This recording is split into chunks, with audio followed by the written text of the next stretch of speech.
And our guest of honor, Giada Valenti, an award-winning singer and songwriter, and she is calling in from Las Vegas. Hello, everybody. Hi. Hello. Good morning, everybody. Yeah, right? It's still morning out there. How are you doing, Giada? I am doing great, and how are you guys doing? Very well. Fantastic. We see that you're keeping very busy during quarantine with your very entertaining live show. With my Giada Live every day. Yeah, I started close to 50 days ago. I did my last concert in Vegas was March 12th. And then I understood that they closed down the day after. They closed down completely Las Vegas, and President Trump made the announcement that we had to lock down. And so I was like, wow, what am I going to do? So I think two days later, I was missing already everybody. So I said, okay, now I said, let me go live. So I went live from my living room just to say hello to everybody. And everybody was like, oh, so nice to see you. Then I said, okay, let me. So I for 2-3 days, I did it like, you know, like a quick hello. And then people were saying, hey, we miss your singing. Can you sing something? Can you do something? And I said, hey, JJ my husband comes from the television world. I said, hey, why we don't make like a little, for fun, a little television show? And before I knew, I mean, we started to go on every day, same time. In the beginning, I was late. I was always saying I was going on at 2 p.m., but you know, I was at home in my pajama. And Jay said, hey, it's 2 o'clock. So it took me 10 minutes to put something, you know. And people that had my cell phone, they were texting me, are you coming? Are you live? And I was like, oh. So I understood I needed to be on time.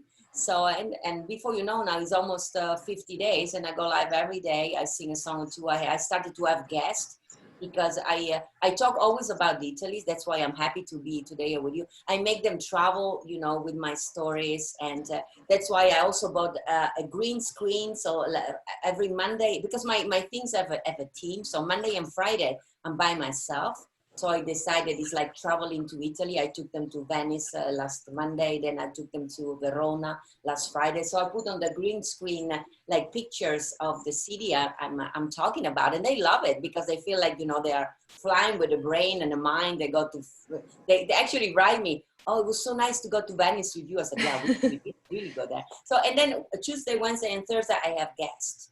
I have so many amazing, super talented friends, which many of them are of Italian heritage, which I'm always super extra proud.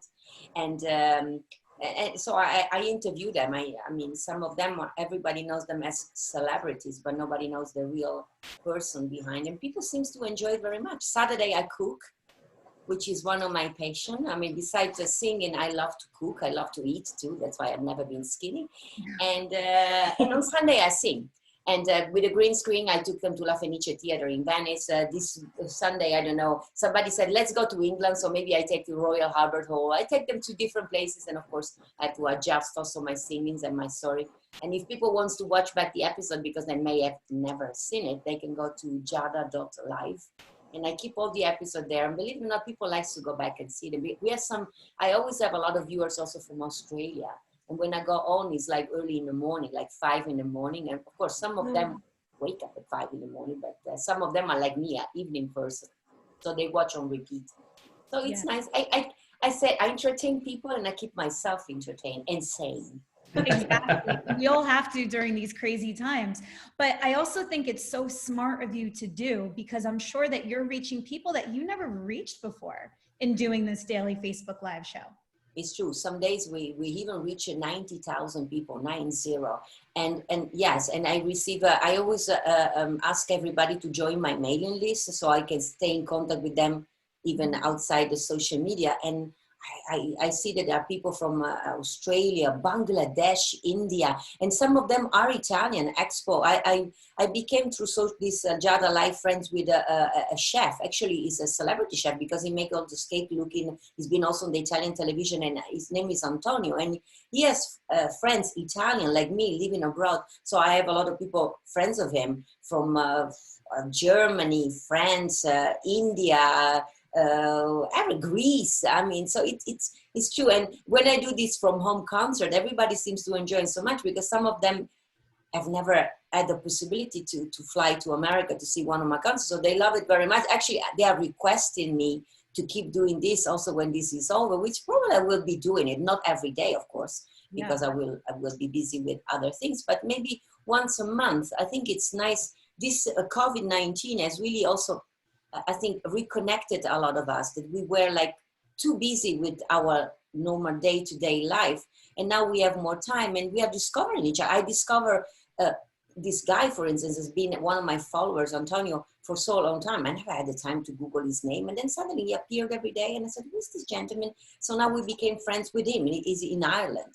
So he's not even close to me. I've never been there. But now we're already planning, a lot of us, that when this is going to be over, we're going to be flying somewhere. So it's nice. I think somebody said that I was interviewing in the last couple of weeks, that this COVID-19 has made us more human beings.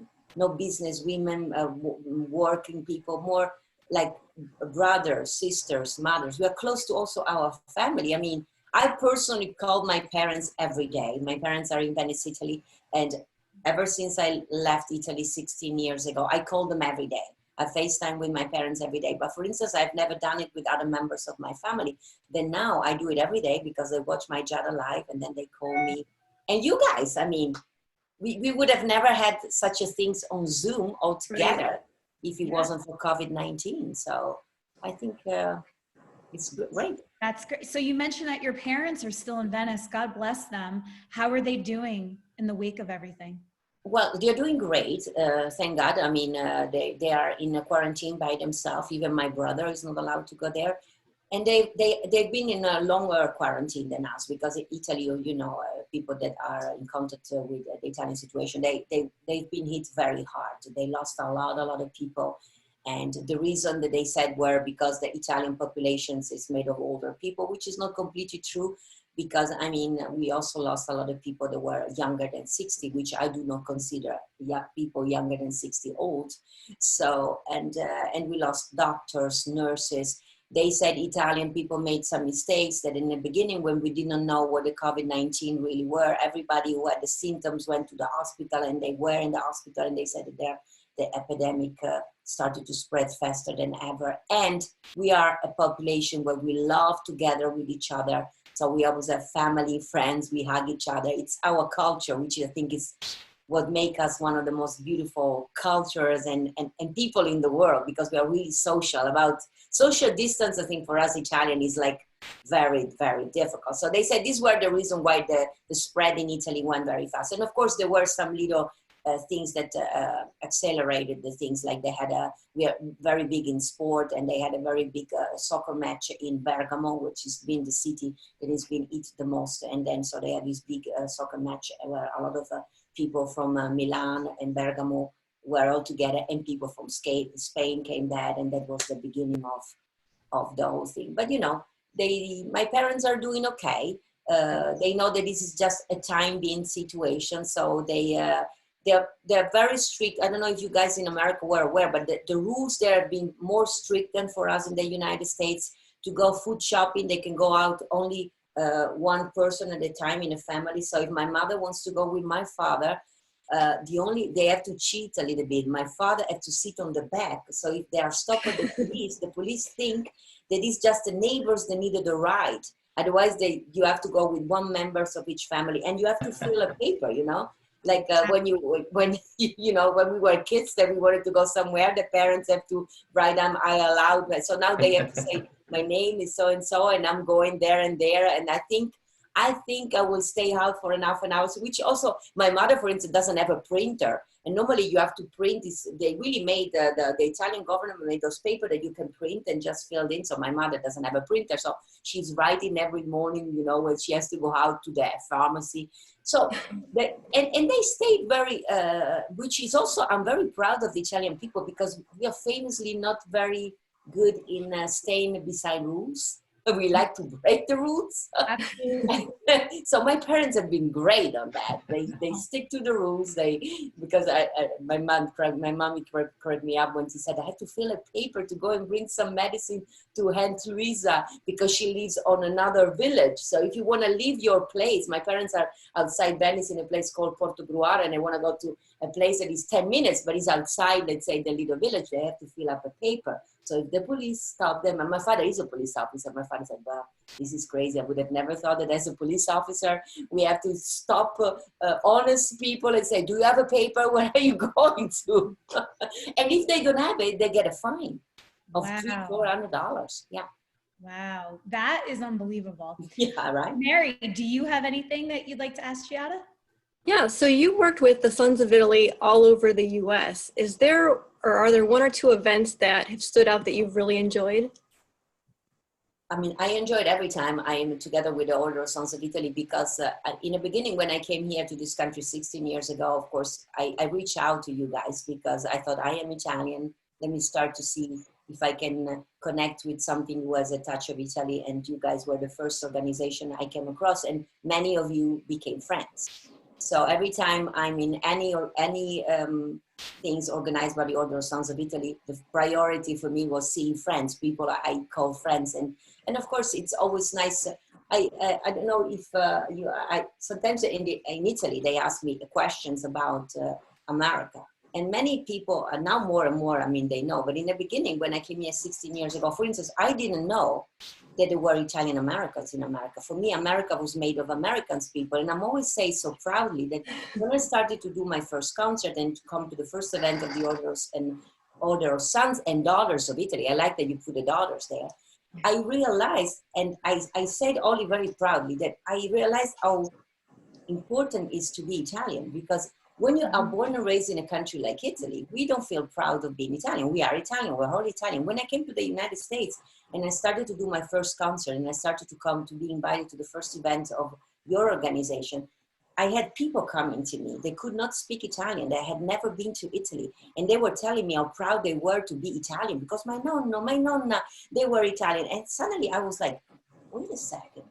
Yeah. I mean, there is something in here.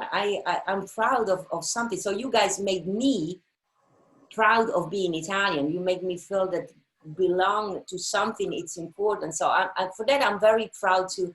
And I said it, everybody, every time I do an interview in Italy, it's a primary things I said. We have to be more proud of being who we are, because there are people in America, for instance, I always say that don't speak Italian. They have I've met some older people that never been to Italy, and still they are so Italian. They are Italian in everything. They speak with their hands, and they know stuff about old recipe and things that happen in Italy that I do not know. Because in Italy, we try to, the song "Tu fa l'americano," you want to be an American. That's sometimes it's the tendency of us Italian living in Italy. We want to be like you guys. We want to be like the Americans. Then for me, coming into America and see that you guys, even you are all three young, and still have these connections with the roots, with the heritage.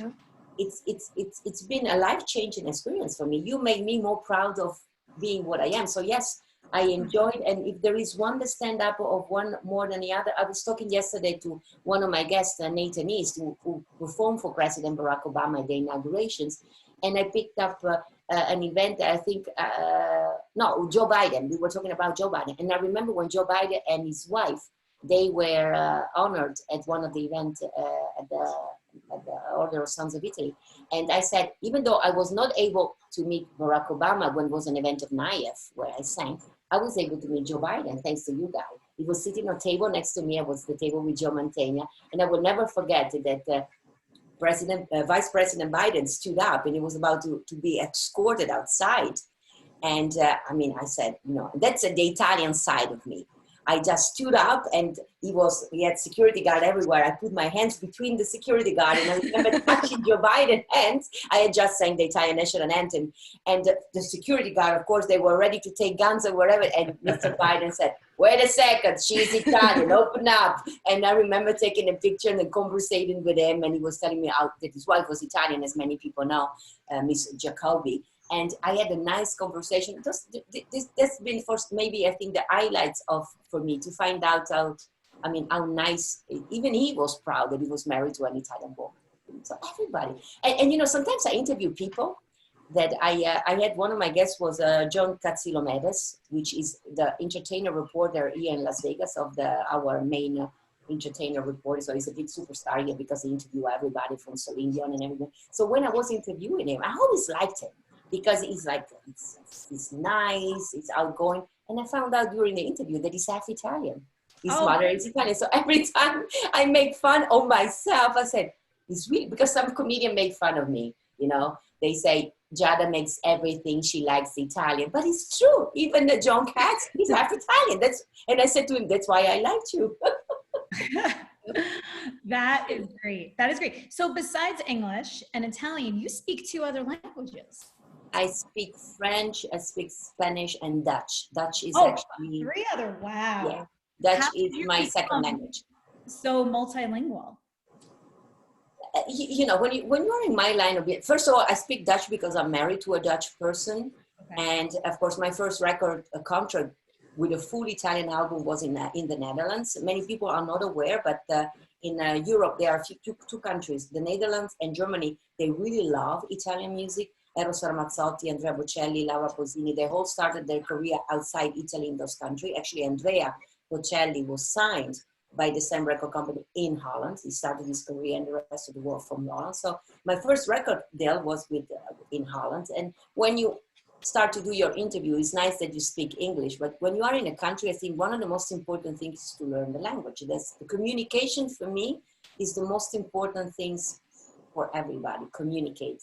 This is what the only difference between us and the animals. Animals sometimes are more human than we are, but they don't communicate with words. We have words, so we have. This is the only advantage we have on animals, you know, because sometimes I find that animals are nicer than we are, but we can talk. So I think communicate and talk to each other. So yes, I do speak many languages because I think it's important to communicate. And I have I always say I've learned Italian because I was born in Italy. I've learned French because part of my family is French, and I do love French music. And so I wanted to understand the lyrics of what I was already learning as a young child. When I met my husband, JJ, I could not speak English. We met each other 16 years ago, and we did not have a language in common because at the time I could speak Italian and French, and JJ English, German, Dutch, and all the other. So I've learned English to communicate to my husband. And then I got a record deal in Holland, and I started to do interviews around the country. And I thought it would have been unpolite for me not to learn that language. So I learned Dutch. And then now I'm learning Spanish because ever since I moved to the United States after filming my PBS special From Venice with Love, I started to perform more and more all over the United States. And I noticed that a lot of people are people from the Latino, Spanish people, Hispanic people. They love Italy. They love music. I always say, it's a sure thing for me. We Italian, we love more the food and then the music. Latin people, first the music and then the rest.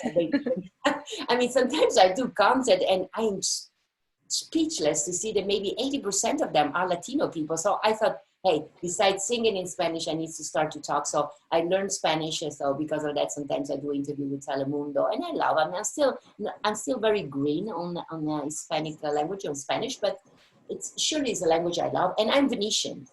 Yes. Many of you may not know. The dialect that we speak in Venice, you know, in Italy, we still have some very strong dialect. Believe it or not, is very close to Spanish because the Venetians were trading with Spain. So we put S at the end of everything. ¿Cómo te está? It's almost Spanish. So sometimes I don't know if I'm speaking Spanish or dialect. Oh, wow. That's funny. So you mentioned in passing before, Andrea Bocelli. He is a friend of Sons and Daughters of Italy, and you performed with him. Yes. How special was that?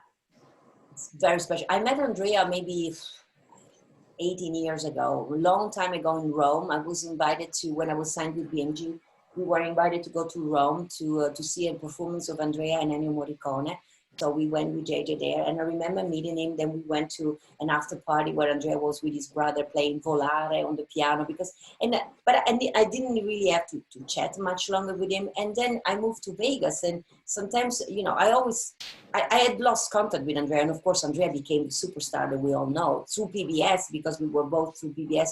I was put in contact with his team to see if at a certain point we could do something together. So we flew to Miami, where the management of Andrea is, and nothing came up. And then last year, exactly a year ago, I was invited to a birthday party of a lady that turned 102 here in Las Vegas at the Ruvo Center, which is this amazing center that we have for mental problem, you know, for people with with Alzheimer's, and JJ's father has Alzheimer's, so I started to get more connected about this problem that people has. And there I was singing for Mother Mary. I went on, they invited me, of course. They said, I know you're a guest, but would you mind to come on stage and sing a song? I said, of course. I went on stage with the musicians without rehearsal. We sang, Volare, everybody sang along. And I was approached by this gentleman, Larry Ruvo, which I knew only by name. And he said to me that, he said, you're amazing, I love you, and blah, blah, blah. We became friends. And then a couple of weeks later, he said, would you like to sing with Andrea? I said, would I love to sing with Andrea? Let me think about it. So, Yeah, seriously. so I think the same day I was put in contact with Veronica Bocelli, the lovely wife of Andrea, the force behind the man, because I'm always say she's a force of nature, Veronica Bocelli. And we started to communicate, and I was invited to sing with him in Lake Tahoe. It was a big event they did exclusive for raising money for the Andrea Bocelli Foundation, and some other, of course, the Rural Center for Alzheimer's things. And I think in one night they raised close to $5 million. I mean, it was and there were only maybe 200 people in the room. So it was amazing. And I got to sing with Andrea. And it was an amazing experience in the way that I got to spend half an hour with Andrea before performing, because this is, I don't know if you're aware how you get to sing with Andrea. No matter who you are, you get the question, and of course they send you the song. So I got 5 songs. So there was 4, I had to sing 4 with him and 1 by myself. And they requested for me La Vie en Rose, which is my signature song. I was like, okay. And then 4 duets with Andrea. So they sent me, Veronica sent me the song. So I learned the songs, of course, my parts. And then I thought, when we go and we do the sound check, we're gonna split the parts. And was one of the songs I wanted to change slightly something. Think about it. Me, I'm asking Maestro Bocelli to do, but I said, I'm gonna ask Andrea. I remember him, he was very friendly. So I go to Lake Tahoe in the afternoon, and they have already the orchestra, the sound flew in from New York. It's a major production, is Andrea. And the guy, everybody was so nice. And so I do my song, La Vie en Rose, by myself. Sound check is perfect. And then he said, would you like to try also the duets? And of course I said, yeah, when Mr. Bocelli arrived, I said, oh, Andrea is not arriving until 7. I've started to, what? So Andrea was not, the event was starting at 7:30, and Andrea would have arrived on the place at 7. I was like, what? So I texted Veronica, I had all the things, and Veronica was like, oh yeah, you're still in Los Angeles, but don't you worry. So I was escorted just because I asked kindly to meet Andrea half an hour before. And that half an hour, I thought we were going through the song. No, we had the most amazing time together, because the man is just like us.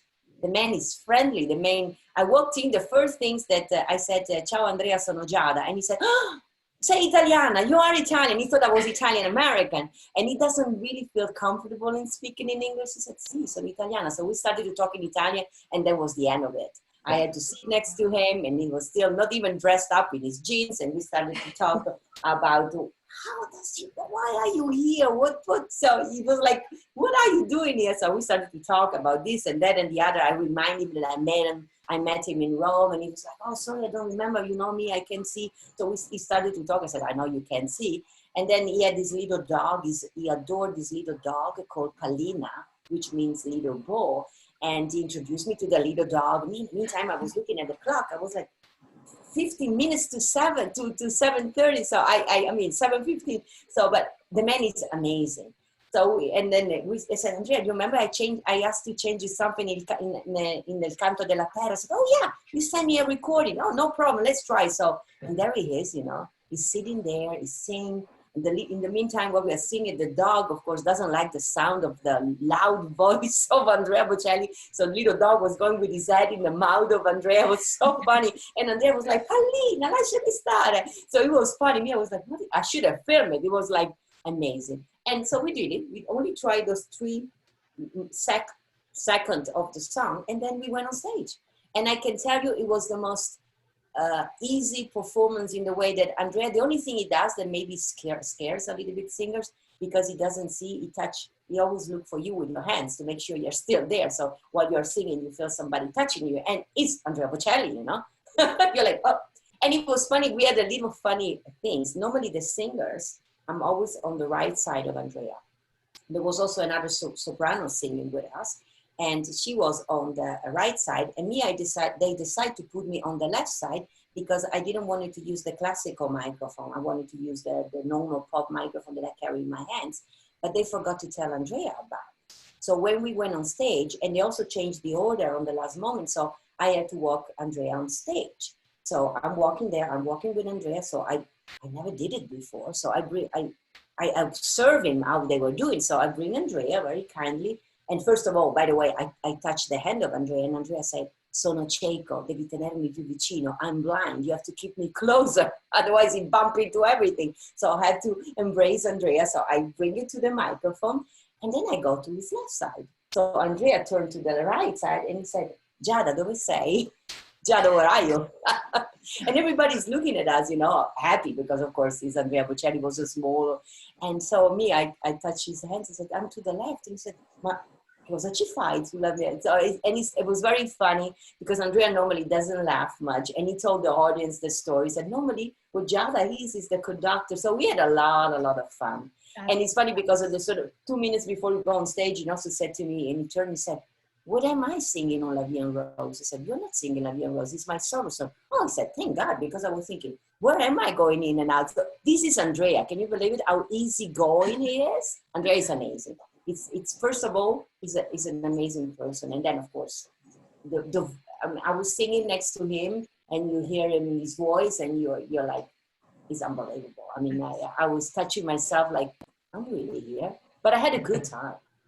So we are talking about doing more things together, which I'm very much looking forward to. Now I feel more relaxed, of course, because I know the person, and I know how easy it is to perform with him. But of course, it was a little bit, it freaked me out a little bit in the beginning, but you don't say no to such an opportunity.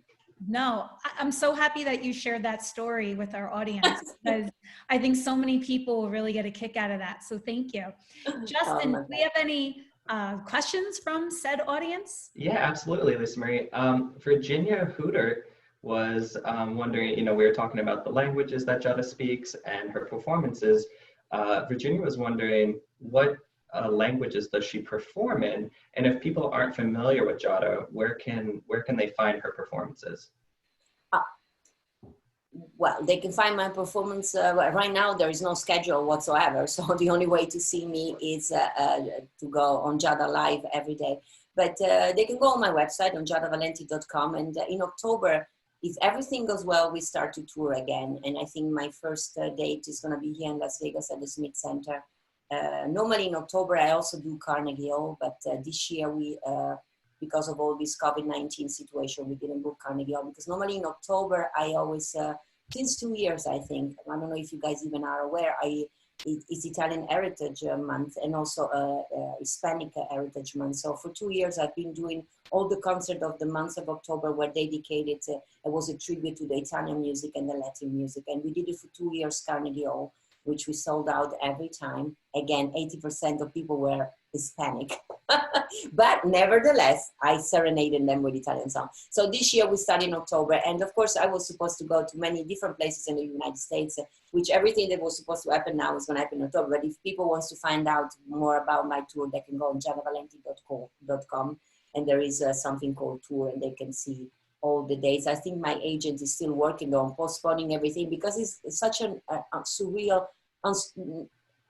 never been like that even we as artists, we also mentioned Andrea Bocelli, we don't know when really we will be able to go back to the normal situation where really we will be able to perform for an audience. So I think for the time being, I sing every Sunday. This woman was asking, she can go every Sunday on my page on Giada Valenti on Facebook or on YouTube, wherever, and every Sunday I serenade my audience with my From Home with Love concert. I had this PBS special called From Venice with Love, so now I call it From Home with Love, because what else can we go? I love it. I think it's so genius what you've been able to turn this time into. So I think it's great. Justin, anything else?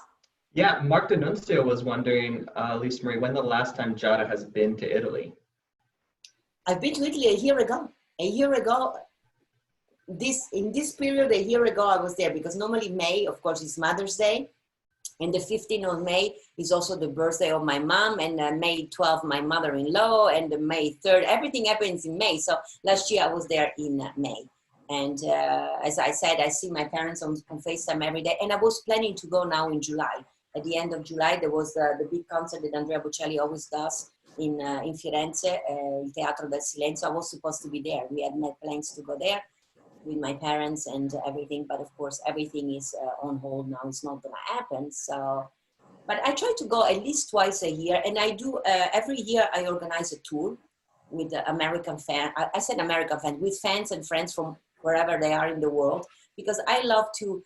Everybody loves Italy, and it's a small country and offers so much variety from north to south. So every year already, I think for 4 years, I organize a little tour with everybody that wants to join me, no more than 40 people, because I try to have groups that I can give attention to everybody.